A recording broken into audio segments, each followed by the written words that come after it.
Today we have a first alert smoke detector, carbon monoxide detector that's chirping, so we twisted it to pull it down, and now we hold back on this lever, pull pretty hard to get this out, pull it towards you, and then you got a couple of AA batteries in there.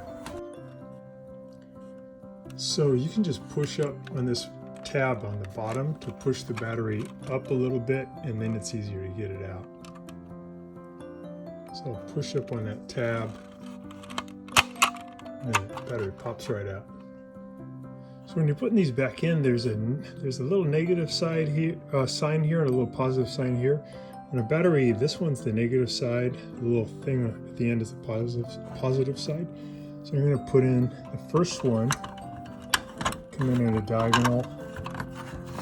I'm just going to push it all the way back until it locks in.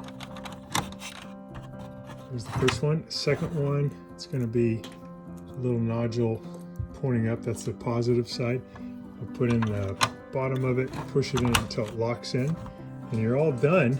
And then you can just push this shut, right? Squeeze it in, locks. Get that little signal.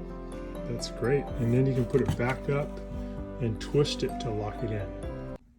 So we have the new batteries in. We're going to put this thing back up, push it into position, twist it all the way to your right. That locks it in, and you're done.